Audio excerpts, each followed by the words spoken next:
अस्माल्लामैल्ले मित्रा वरुण दिव्यानि धत्ता इल्लल्ले वरुणो राजा पुनर्दूदा हया मित्र अल्लाम इल्लल्ले वरुणो मित्रस्तेजस्काम हो तारबिंद्र महासुरिंद्र अल्लो जेम श्रेष्ठम परमं ब्रह्मन् अल्लो अल्लाम ओम अल्लाह इल्लल्लाह अनादि देव स्वरूपा थर्वंश्यामा यदा यदा हि धर्मस्य ग्लानिर्भवति भारत अभ्युत्थानं धर्मस्य तदात्मानं सिर्जाम्यहं परितराणाय साधूनां विनाशाय च दुष्कृतां धर्म संस्थापनार्थाय संभवामि युगे युगे।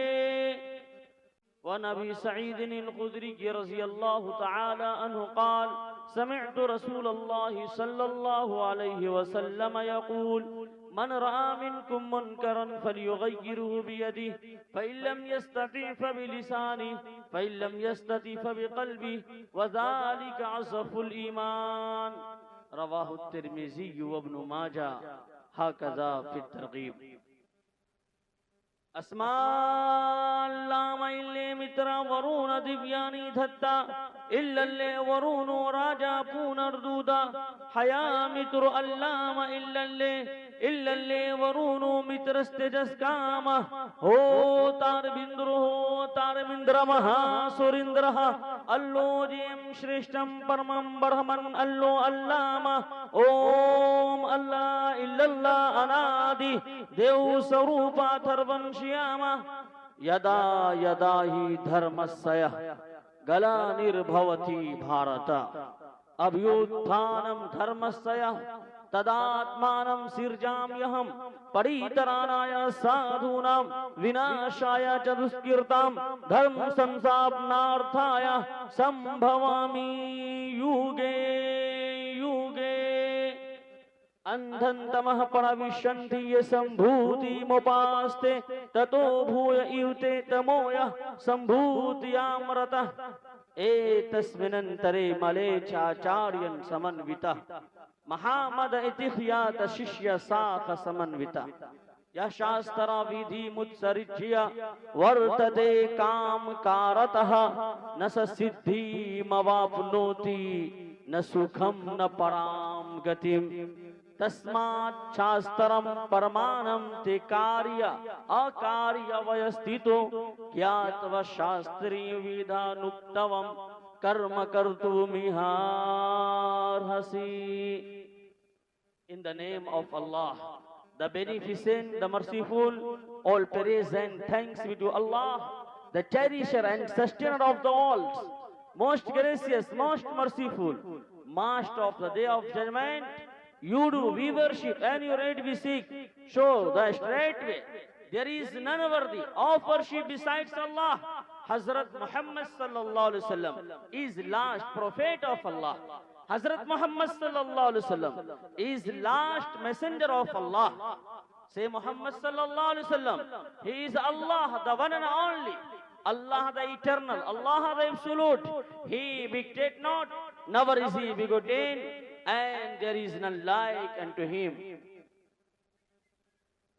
नफरत की बात है न अदावत की बात है, मेरी जुबान पे बस मोहब्बत की बात है। नफरत की बात है न अदावत की बात है, मेरी जुबान पे बस मोहब्बत की बात है। इस दौर इंतशार में आपस की दुश्मनी सोचो जरा गौर से तो कयामत की बात है। दीवार नफरतों की गिराओ तो बात है, इंसान का शऊर जगाओ तो बात है, किंदील दोस्ती की जलाओ तो बात है।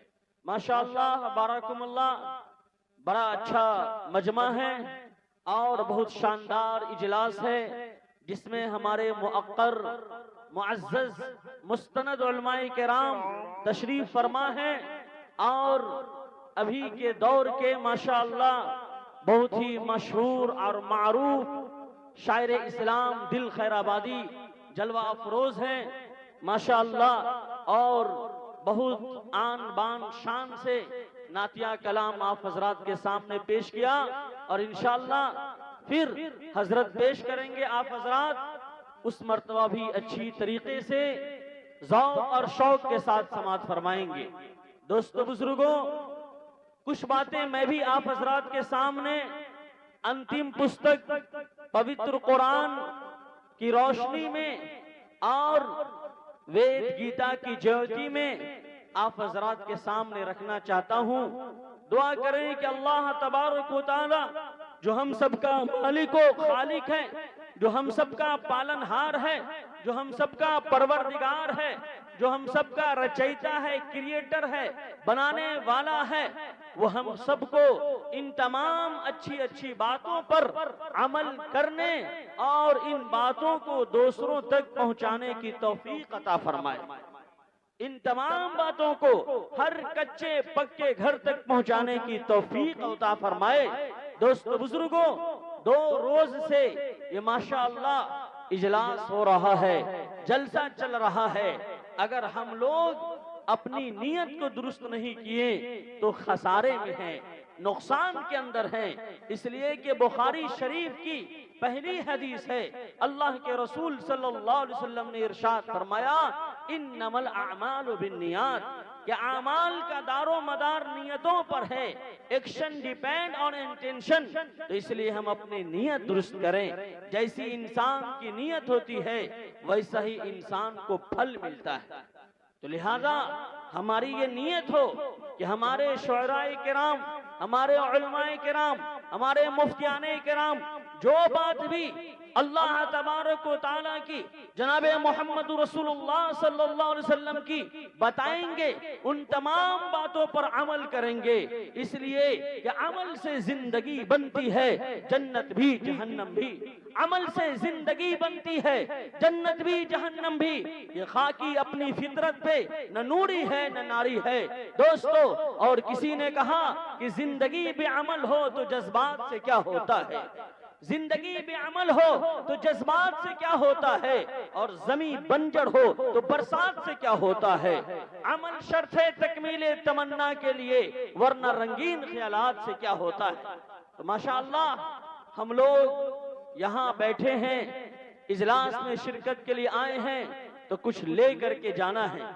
अपने दामन को कुरान और हदीस के फैज से माला माल हो करके जाना है इंशाअल्लाह। तो मैंने जो अंतिम पुस्तक पवित्र कुरान 2 पारा और सूरह नंबर 2 और 2 पारा का जहां 2 रुकू खत्म होता है, 3रा रुकू शुरू होता है, अल्लाह तबारक व तआला ने इरशाद फरमाया, या अय्युहल्लज़ीना आमनुस्तईनु बिस्सब्रि वस्सलाह इन्नल्लाहा मअस्साबिरीन। ऐ ईमान वालो, तुम अल्लाह तबारक व तआला से नमाज के जरिए और सब्र के जरिए मदद चाहो। बेशक अल्लाह तबारक व तआला सब्र करने वालों के साथ है। दुनिया के अंदर जितनी मखलूकात आई है, चाहे इंसान हो, चाहे जिन्नात हो, चाहे फरिश्ते हो, चाहे पहाड़ हो, चाहे आपके सामने जो भी जीव जंतु नजर आ रहे हैं, चरिंद परिंद दरिंद जानवर, गाय बैल भैंस बकरी, जो कुछ नजर आ रही है, कुल्लु मन अलैहा फान व यबका वजहु रब्बिका जुल जलाली वल इकराम। हर एक के लिए फना है, बाकी रहने वाली जात अल्लाह तबारक व तआला की है। सबको मिट जाना है, सबको खत्म आ जाना है, सबको मौत आ जानी है। कुल्लु नफ्सिन जायक़तुल मौत, कि याद रखो हर जी रूह को मौत का मजा चखना है। इन मौतों में सबसे अच्छी मौत होती है वो शहीद की मौत होती है। किसकी मौत होती है? शहीद की मौत होती है। और हदीसे पाक के अंदर आता है कि इंसान को शहीद होने की तमन्ना करना चाहिए, अल्लाह तबारक व तआला के रास्ते में अपनी जान को कुर्बान करने का जज्बा रखना चाहिए, और दीन इस्लाम के लिए बलिदान, अपने आप को कुर्बान करने का ये शौक और ज़ौक़ होना चाहिए। तो शहीद से अच्छी कोई मौत नहीं होती। और अगर किसी की नीयत अल्लाह के रास्ते में शहीद होने की नहीं है, अल्लाह के रास्ते में जान लुटाने की नहीं है तो वो मुनाफिक की मौत मरेगा। वो मुसलमान होकर के नहीं मरेगा, वो ईमान वाला होकर के नहीं मरेगा, वो कुरान और हदीस को मानने वाला होकर के नहीं मरेगा, वो जनाबे मोहम्मद रसूलुल्लाह सल्लल्लाहु अलैहि वसल्लम का उम्मती बन करके नहीं मरेगा, मुनाफिक की मौत मरेगा। अब्दुल्ला बिन सबा के ऊपर शायर इस्लाम दिल खैराबादी ने भी बताया कि वो कैसी मनहूस जमात है और वो कितना बड़ा मुनाफिक था। इस्लाम तो कहता है कि दो रंगी छोड़ दे एक रंग हो जा, दो रंगी छोड़ दे एक रंग हो जा, सरासर मोम या फिर संग हो जा। लेकिन वो मुनाफिक चाहता था कि मैं जाहिरी तौर पर मुसलमान बना रहूं, इधर से भी माले गनीमत मुझे मिलता रहे और अंदर से काफिर और मुशरिक बना रहूं, कुफ्र और शिर्क की नजासत और गलाजत में लथपथ रहूं और इधर से भी मैं उधर की नहुसत लेता रहूं। तो अल्लाह तबारक व तआला इज्जत देने वाला है। व तो इज्जु मन तशा व तो जिल्लु मन तशा बियदिकल खैर इन्नका अला कुल्ली शैइन कदीर। कि इज्जत देने वाला तो वो अल्लाह है जो बिलाल हबशी रजी अल्लाह तआला अन्हो को कयामत तक के लिए मुअज्जज बना दिया। हजरत बिलाल हबशी रजी अल्लाह तआला अन्हो को कयामत तक के लिए मुकर्रम बना दिया, उनके दरजात को आला और बाला कर दिया, उनके दरजात को बरतर कर दिया। और उस जमाने के जो अब्दुल्ला बिन सबा थे, अबू जहल थे, अबू लहब थे, उतबा था, शैबा था और अपने आप को बड़ा बड़ा जो कहता था, सबको अल्लाह ताला ने जलीलो खार कर दिया, निस्तो नाबूद कर दिया और इस तरीके से उसका नामो निशान मिटा। कि आज अब्दुल्ला बिन सबा का पापा क्या है कि परपोता लकरपोता उसके खानदान का कोई होगा भी, अबू जहल अबू लहब उतबा शैबा के खानदान का कोई होगा भी, तो वो अपनी निस्बत उन मनहूसों की तरफ नहीं करता है, उन मुनाफिकों की तरफ नहीं करता है। और हिंदुस्तान तो आजाद है, यहाँ कोई भी अपने आप को हसनी कह देता है, हुसैनी कह देता है, सिद्दीकी कह देता है। तो अगर बरकत के लिए कह रहा है तो चल सकता है, लेकिन नस्बी एतबार से अगर कह रहा है तो ये जायज नहीं है। सिलसिला नसब जोड़ने के लिए और अपनी बड़ाई किबरियाही के लिए कर रहा है तो ये जायज नहीं है। अब बाकी मोहब्बत में बरकत हासिल करने के लिए अगर कह दे तो गुंजाइश निकल सकती है। दोस्तों बुजुर्गों, तो मैं अर्ज कर रहा था कि मौत सबसे अच्छी मौत क्या होती है? शहादत की मौत होती है। और अल्लाह के रसूल सल्लल्लाहु अलैहि वसल्लम ने इरशाद फरमाया, सुम्मा उहया सुम्मा उक़तल सुम्मा उहया सुम्मा उक़तल। 3 मरतबा अल्लाह के रसूल सल्लल्लाहु अलैहि वसल्लम ने इरशाद फरमा दिया कि मैं तो चाहता हूं कि अल्लाह के रास्ते में मैं शहीद किया जाऊं फिर जिंदा किया जाऊं, मैं अल्लाह के रास्ते में शहीद किया जाऊं फिर जिंदा किया जाऊं, मैं अल्लाह के रास्ते में शहीद किया जाऊं फिर जिंदा किया जाऊं। ये मेरी ख्वाहिश है, ये मेरी तमन्ना है। अल्लाह की जन्नत के अंदर कोई कजी नहीं है, कोई कमी नहीं है। तमेव शरणम गच्छ सर्व भावेन भारत तत्पर सदात पराम शांतिम अष्ठानम पराप्यसी स्वर्गम। दोस्तों बुजुर्गों, हमारे हिंदू भाइयों की किताबों के अंदर भी जो जन्नत की सिफात बयान की गई है, यहाँ तो 70 हुरों का तज़किरा है, वहां तो 700 और 1000 हुरों का तज़किरा है। और जन्नत के बारे में बताया गया कि वो ऐसी जगह है जहां आदमी पहुंच जाए, शांतिम अष्ठानम, वो अष्ठान वो जगह ऐसी है जहां शांति ही शांति है, कोई परेशानी नहीं है।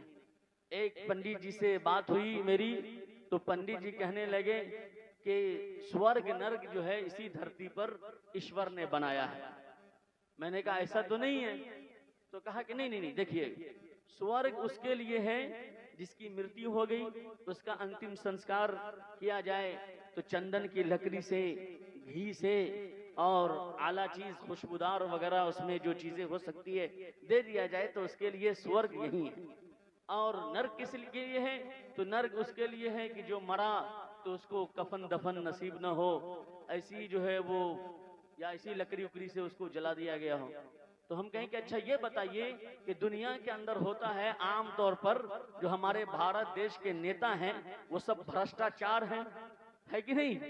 भ्रष्टाचार हैं, अत्याचार करने वाले हैं, बलात्कार करने वाले हैं, क्या क्या सब अखबार के अंदर आ रहा है। बल्कि नेता के अलावा नेता के चापलूसी करने वाले, चमचागिरी करने वाले, भविष्यवाणी करने वाले, पर्चा दिखाने वाले, ऐसे ऐसे डुप्लीकेट बाबा सब हैं जो क्या है कि उल्टी सीधी हरकत करते हैं। और क्या क्या आसाराम, बाबा राम रहीम और कौन कौन क्या क्या सब है, नाम लेने की जरूरत नहीं है। तो आप देख सकते हैं जब वो लोग तो मरते हैं तो काफी सोशल मीडिया पर इस पर उस पर और कहां कहां की लकड़ी और कहां कहां का खुशबू और कहां कहां का घी देकर के उनको जलाया जाता है।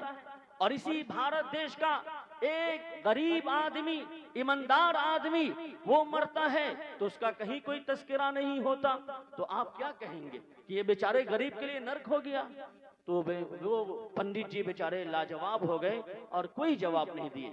हमने कहा देखिए पंडित जी साहब, अगर स्वर्ग इस धरती पर होता तो वेदों के अंदर, गीता के अंदर जो बताया गया है उसकी सिफात बयान की गई है कि अगर आदमी वहां पहुंच जाए तो उसकी सारी हाजतें और सारी जरूरतें पूरी हो जाती है। तो आप ऐसा कीजिए कि मेरी गाड़ी ले लीजिए, मेरा घर ले लीजिए, मेरी दुकान, मेरा मकान, सब कुछ ले लीजिए और वो जगह आप हमको सिर्फ पांव रखने की दे दीजिए। जहां मैं पहुंच जाऊं तो मेरी हर ख्वाहिश पूरी हो जाए, हर तमन्ना पूरी हो जाए, दिल की हर आरज़ू की तकमील हो जाए, वो कोई जगह है तो आप दे दीजिए। तो वो खामोश हो गए और कहा नहीं है। मैंने कहा कि देखिए पंडित साहब, असल में होता यह है कि ईश्वर जो हम सब का मालिक व खालिक है, पालनहार है, परवरदिगार है, उसने इस धरती को रोज़े जज़ा नहीं बनाया, बदला देने की जगह नहीं बनाया, बल्कि इसको एग्जाम हॉल बनाया है। World is a exam hall और परीक्षा भवन बनाया है। धरती क्या है? परीक्षा भवन है। यहाँ अल्लाह तबारक व तआला इंसान का, जिन्नात का परीक्षा लेता है, इम्तिहान लेता है। 27वें पारे के अंदर इरशाद फरमा दिया गया, वमा खलक़तुल जिन्न वल इंस इल्ला लियअबुदून, कि ऐ इंसान, ऐ जिन्नात, मैंने तुम्हारी तख्लीक इसलिए की है कि तुम मेरे बंदा बन करके रहो, मेरे गुलाम बन करके रहो। जो मैंने तुम्हें आदेश दिया है, जो मैंने तुम्हें हुक्म दिया है, जो मेरा ऑर्डर है, उसका पालन करो, मेरे हुक्म की तकमील करो, तब तुम्हें सफलता मिलेगी। और यही आदेश हमारे हिंदू भाइयों की जो किताब है, सबसे ज्यादा पढ़ी जाने वाली, आसानी से दुकान के अंदर मिल जाती है, उसका नाम है श्रीमद् भगवत गीता। हमारा एक मदरसा ऑनलाइन चलता है। जब सब मदरसा बंद हो गया था कोरोना काल में, तो हमारे असातिज़ा ने कहा कि ऐसा है कि अब तुम ऑनलाइन कुछ करो और ऑनलाइन तालीम को आम करो। तो 6 महीने का दावती तरबियती चतुर्वेदी कोर्स के नाम से चलता है, जिसमें वेद, गीता, कुरान, हदीस, संस्कृत, इंग्लिश सबको बना करके जो है बेहतरीन, जैसे मुहर्रम का खिचड़ा है उससे अच्छा खिचड़ा वो बनाया गया है। तो मुहर्रम आशूरा में तो अच्छा खाना लोगों को उस दिन हदीस के अंदर तरगीब आई है, खिलाना चाहिए। ये तो शिया हजरात की तरफ से किचरा और खिचड़ा जमा हो गया है सुन्नी के अंदर, उसको खत्म करने की जरूरत है। तो हमारे एक स्टूडेंट नेपाल से पढ़ रहे थे, आलिम दीन नदवी थे, और नेपाल की जो सबसे बड़ी जमा मस्जिद है काठमांडू के अंदर, वहाँ के वो इमाम है, वहाँ 3 इमाम साहब।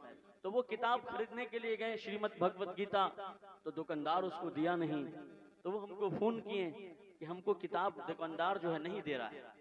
तो हम कहें कि ऐसा है कि उनसे आप पूछिए कि गीता के बारे में आप क्या जानते हैं, उसके अंदर कितने श्लोक हैं और कितने मंत्र हैं। जैसे कुरान करीम के अंदर सूरतें होती है, आयतें होती है, उसी तरीके से उसके अंदर भी है। तो मैंने कहा कि आप उनको बताइएगा कि श्रीमद् भगवत गीता खोल करके देखिए, इसके अंदर मुकम्मल 18 अध्याय है।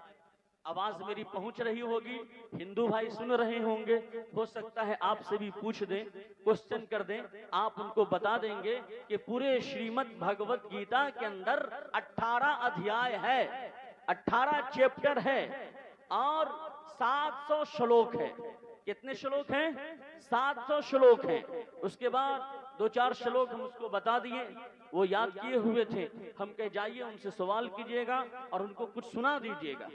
जब वो गए दूसरे दिन किताब खरीदने के लिए, तो फिर वो उनको कहे कि मैं किताब तो नहीं दूंगा, तो बताए कि मैं गीता पढ़ता हूँ और आप गीता के बारे में क्या जानते हैं। वो दो चार श्लोक सुनाया तो बेचारा बड़े मान सम्मान के साथ उसको बैठाया, पानी वानी पिलाया और किताब उसको जो है दे दिया।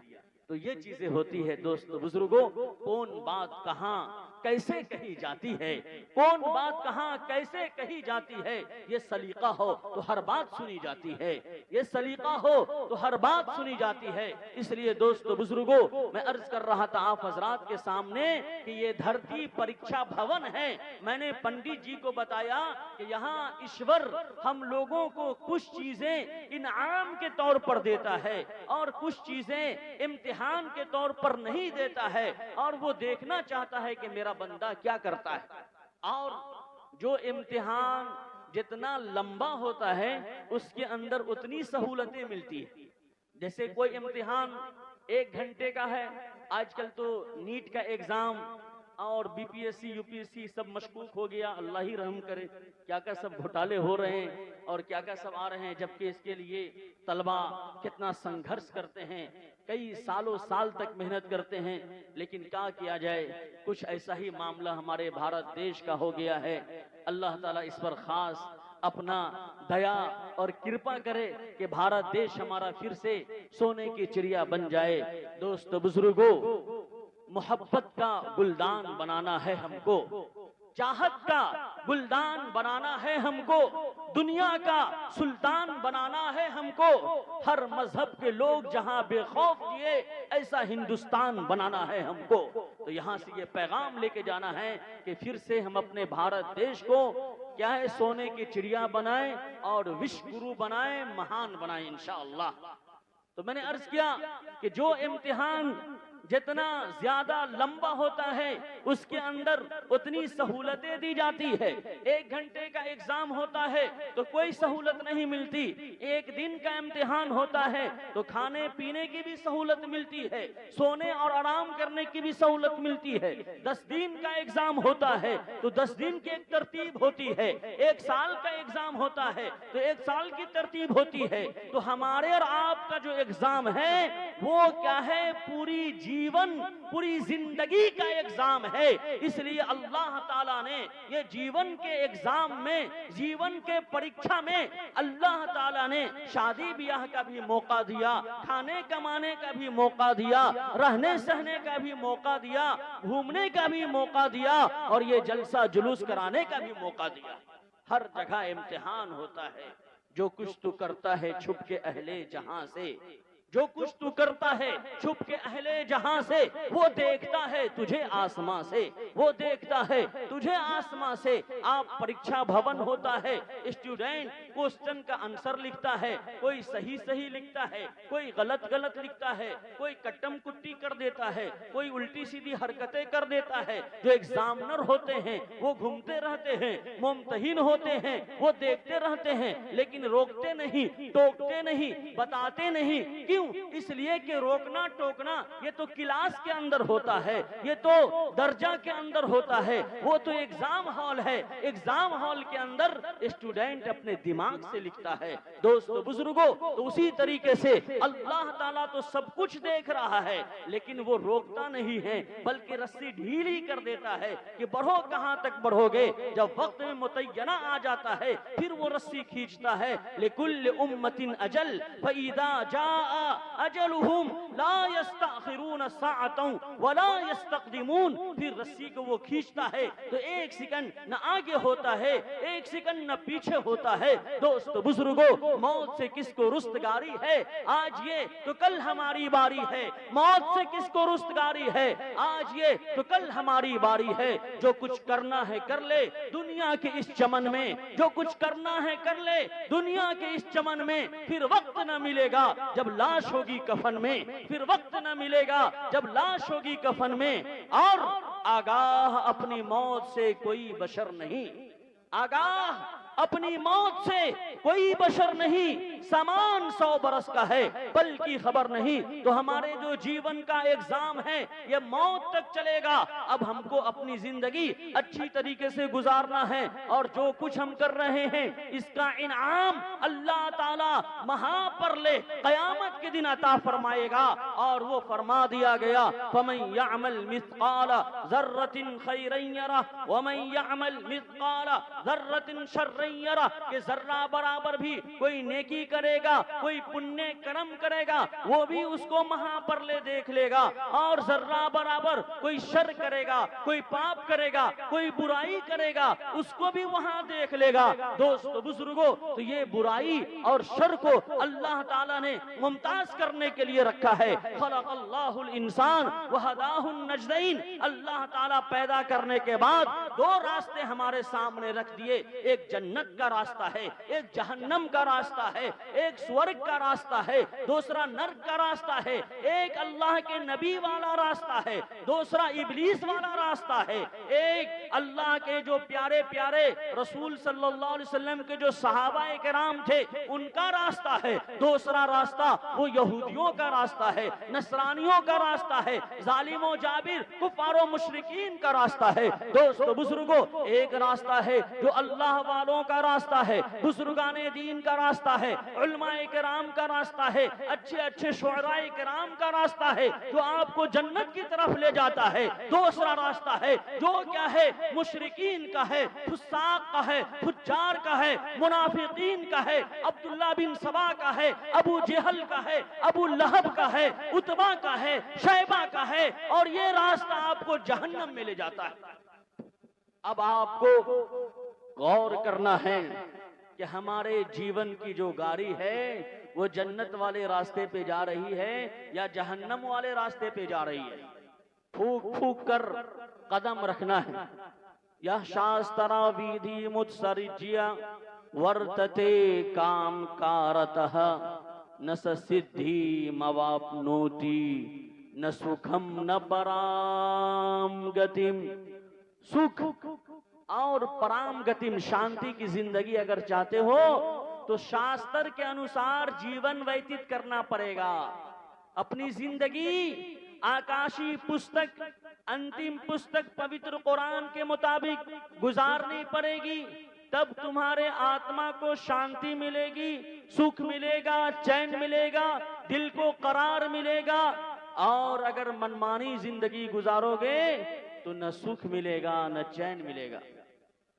तस्मात् शास्त्रम परमाणम थे कार्य अकार्य वयस्थितो ज्ञात्वा शास्त्र विधानुक्तवम कर्म कर्तुमिहार्हसि। और ये शास्त्र हमें बताएंगे कि कौन काम करने के काबिल है और कौन काम करने के काबिल नहीं है। कार्य करने वाला काम, और अ लगा देते हैं संस्कृत में, उल्टा माना पैदा हो जाता है, अपोजिट।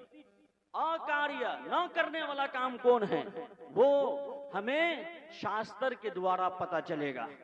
दोस्तों बुजुर्गों, जायज ना जायज ना लगा दिए, उल्टा माना हो गया, तो कौन काम जायज है और कौन काम नाजायज है। हमारे हिंदू मुस्लिम भाइयों, आप भी देखें, और खास तौर पर मैं बिरादराने वतन से कहता हूं कि श्रीमद् भगवत गीता के अंदर जो श्री कृष्ण जी एक ईश्वर का आदेश दिए हैं, अर्जुन के जरिए उस मैसेज को, उस आदेश को, उस पैगाम को समझने की जरूरत है। श्री कृष्ण जी ने कहीं भी नहीं कहा कि मेरी पूजा करो, कहीं भी नहीं कहा। और मैंने अर्ज किया ना कि 700 श्लोक हैं गीता में, और सबसे आखिरी श्लोक जो है उसके अंदर कहा गया योगेश्वर, योगी ईश्वर। योगी के माना होता है एक अल्लाह की इबादत करने वाला आबिद। योगी आजकल जो टकला बेअकला उल्टा सीधा जो ज्ञान लोगों को बांटता है वो मुराद नहीं है। योगेश्वर के एक ईश्वर की भक्ति करने वाला। तो श्री कृष्ण जी के बारे में बताया गया, अर्जुन के बारे में बताया गया कि वो एक ईश्वर की भक्ति करने वाले थे। इसलिए बाज मुहक्किकीन ने कहा है कि हो सकता है श्री रामचंद्र जी, श्री कृष्ण जी अपने वक्त के नबी हो सकता है, जरूरी नहीं है। हो सकता है, चूंकि उनकी तालीमात में इतनी गड़बड़ी कर दी गई, लेकिन इन गड़बड़ियों के बावजूद ऐसे शरोक वगैरह मौजूद हैं जो एक ईश्वरवाद पर दलालत करते हैं, वहदानियत बताते हैं, एक अल्लाह की पूजा पाठ करने का तरीका सिखाया जाता है, बताया जाता है, उसके सामने माथा झुकाने का हुक्म और आदेश उसके अंदर मौजूद है। दोस्तों बुजुर्गों, इसलिए पढ़ें और उसी श्रीमद् भगवत गीता अध्याय नंबर 7 और श्लोक नंबर 17 के अंदर कहा गया, तेषाम ज्ञानी नित्य युक्तवम एक भक्ति विशिष्यते प्रियो ही ज्ञानिनो अथया धर्महुम सचमम प्रियः। प्रिय के माने होता है महबूब, कि वो महबूब यानी अल्लाह ताला का पसंदीदा बंदा कौन है, जिससे अल्लाह ताला मोहब्बत करता है, वो बंदा कौन है। तो इसके अंदर बताया गया एक भक्ति, कि वो एक ईश्वर की भक्ति करने वाला हो, एक अल्लाह की इबादत करने वाला हो, ला इलाहा इल्लल्लाह मुहम्मदुर रसूलुल्लाह सल्लल्लाहु अलैहि वसल्लम का पैगाम लेकर के, जो हजरत आदम अलैहिस्सलातु वस्सलाम सबसे पहले मनुष्य आए, उनका पैगाम, और वही पैगाम जनाबे मोहम्मद रसूलुल्लाह सल्लल्लाहु अलैहि वसल्लम पर मुकम्मल होता है।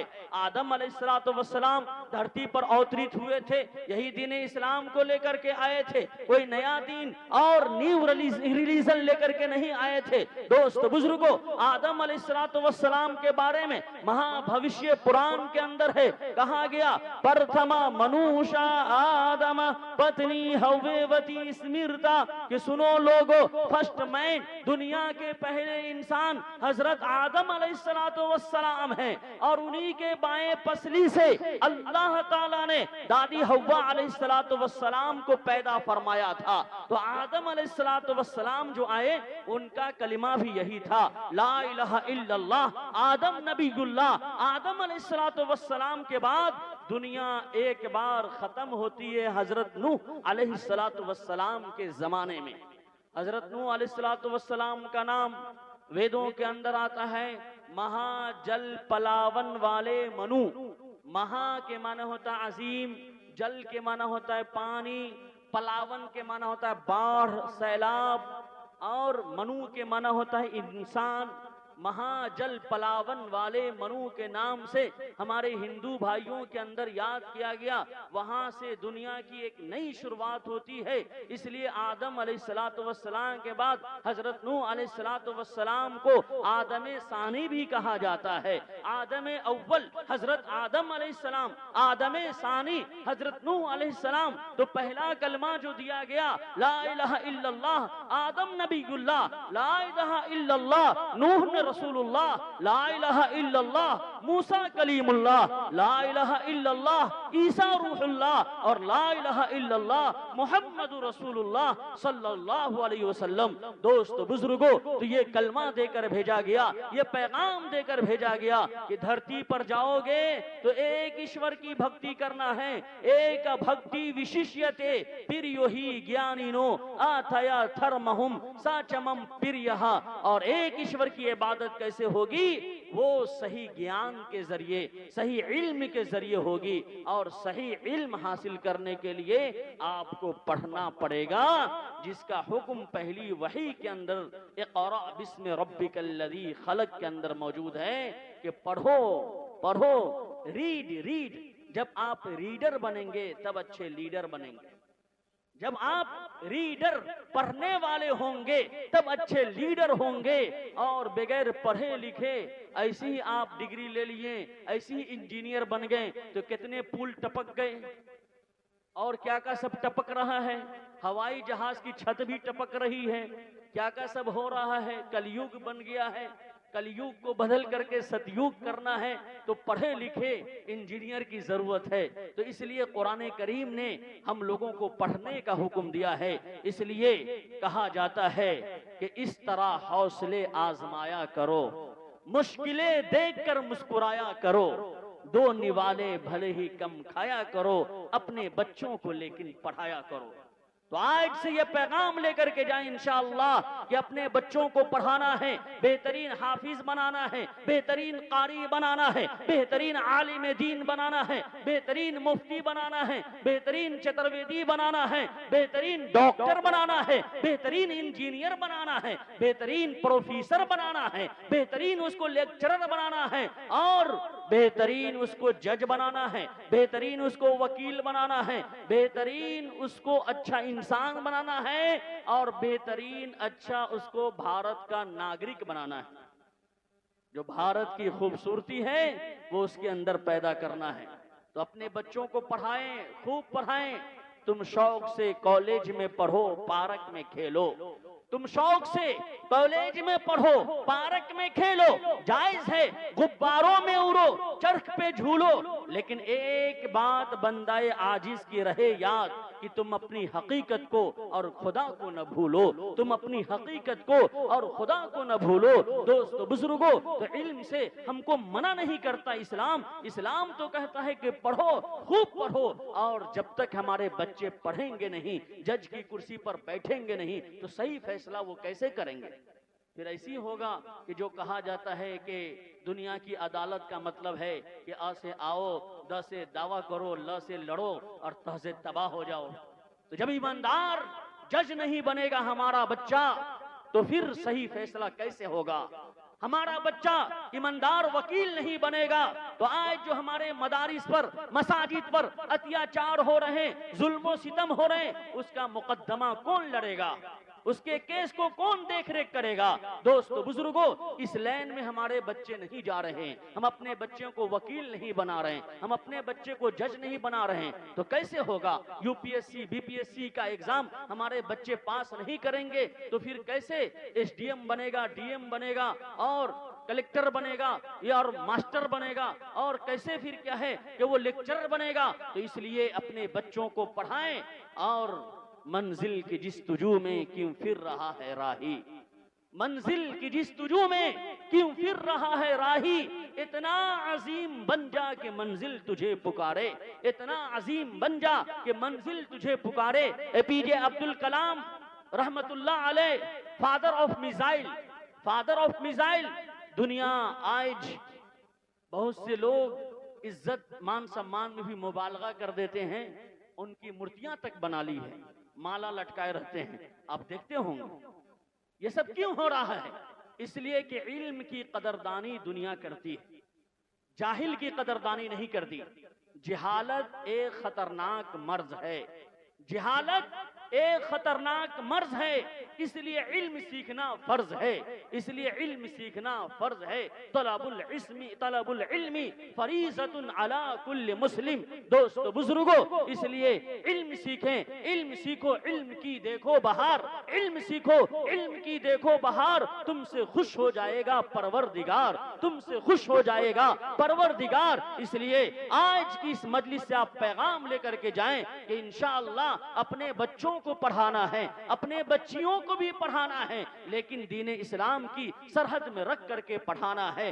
दीन इस्लाम की जो तहजीब है, दीन इस्लाम का जो कल्चर है, दीन इस्लाम का जो तमद्दुन है, उसमें रख करके अपने बच्चियों को पढ़ाना है, अपने बच्चों को पढ़ाना है। ये मोबाइल अच्छी चीज भी है और खराब चीज भी है।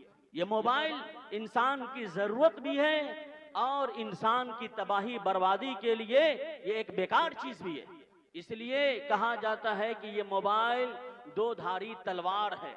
अगर इस मोबाइल को सही से इस्तेमाल किया तो बहुत कुछ आदमी सीख सकता है। दिल खैराबादी साहब की आप बेहतरीन नात सुन सकते हैं, उलमाए किराम की बेहतरीन तकरीर सुन सकते हैं। हमारी भी बहुत सारी तकरीर है। मुफ्ती सुफियान नदवी चतुर्वेदी चैनल है PMC 7S, PMC peace message centre, PMC। तो दोस्तों बुजुर्गों, कहने का मकसद ये है कि मोबाइल का सही इस्तेमाल अपने बच्चों को करना सिखाएं, और बच्चों पर ध्यान नहीं देंगे तो घर में नहीं है सब्जी, अब बेटा बेटी खेले रहा है पबजी। ये आजकल हो रहा है कि नहीं हो रहा है? घर में नहीं है सब्जी, बेटा बेटी खेल रहा है पबजी, कोई फिक्र नहीं। बाप बेचारा कैसे कमा रहा है, माँ बेचारी कैसे बर्तन साफ कर रही है, झाड़ू पोछा कर रही है, दूसरे घर में कोई टेंशन नहीं है, घर में नहीं है आटा, अब बेटा बेटी को चाहिए डाटा। मोबाइल में क्या चाहिए? डाटा। मोबाइल छीन लीजिए, झगड़ा हो जाएगा। अभी दरभंगा शहर के अंदर एक मामला हो गया, बेचारा बाप सऊदी में कमा रहा है और बेटी को मेडिकल की जो है तैयारी करवा रहा था, कोचिंग की बजाय 3 लाख रुपया फीस जमा किया 2 साल की, और वो मोबाइल से कहीं और कनेक्शन जोड़ ली। माँ उसको डांटी तो माँ को धक्का उक्का दे करके बंद कर दिया और वो भाग गई। ये सब क्या है कि हो रहा है। इसलिए अपने बच्चे और बच्चियों पर ध्यान दीजिए। अल्लाह के रसूल सल्लल्लाहु अलैहि वसल्लम ने इरशाद फरमाया, कुल्लुकुम राई व कुल्लुकुम मसऊलून अन रइयतिही, कि लोगों तुम में से हर एक जिम्मेदार है और हर एक से उसकी जिम्मेदारी के बारे में पूछा जाएगा। दोस्तों बुजुर्गों, वक्त बहुत कम है, इसी का हमको गम है और फहरिस्त बड़ी तवील है, फहरिस्त बड़ी तवील है, वक्त बहुत कलील है। इंशाअल्लाह 2-4 बातें मैं और अर्ज करके अपनी बात खत्म करता हूं कि इस जलसाए के अंदर जो भी बातें आप हजरात के सामने रखी गई, सबको आप ध्यान पूर्वक से सुने और उसको यहाँ से लेकर के जाएं और हर कच्चे पक्के घर में आप इस पैगाम को पहुंचाएं। इसलिए कि आपकी जो बका है वो इसलिए है कि जब आप दाई उम्मत बन जाएंगे, आप खैर उम्मत बन जाएंगे, नबी पाक सल्लल्लाहु अलैहि वसल्लम की सच्ची पक्की उम्मत बन जाएंगे, तो आपकी इज्जत दुनिया में होगी, आपका वकार बहाल होगा, आपको लोग इज्जत की निगाह से देखेंगे और आप इधर उधर की बात करेंगे, कुछ इधर हैं कुछ उधर हैं, तो फिर इज्जत और मान सम्मान आपको नहीं मिलने वाला है। बुखारी शरीफ की हदीस है, अल्लाह के रसूल सल्लल्लाहु अलैहि वसल्लम ने इरशाद फरमाया, अनि नुअमान इब्न बशीर रज़ियल्लाहु तआला अन्हु क़ाल क़ाल रसूलुल्लाह सल्लल्लाहु अलैहि वसल्लम मसलुल क़ाइम फी हुदूदिल्लाह वल वाक़िअ फीहा कमसलि क़ौमिन इस्तहमू अला सफ़ीनतिन फसार बअदुहुम अअलाहा व बअदुहुम अस्फलहा इला आखिरिल हदीस रवाहुल बुखारी वल मुस्लिम। अल्लाह के रसूल सल्लल्लाहु अलैहि वसल्लम ने इरशाद फरमाया कि मुसलमानों सुनो गौर से, तुम्हारी मिसाल उस कौम की तरह है जो कौम एक पानी के जहाज में कुरा अंदाजी के जरिए अपनी मंजिल मुतय्यन करे, उस शीप की तरह है, जहाज की तरह है। कुछ लोग ऊपर के हिस्से में हैं, कुछ लोग नीचे के हिस्से में।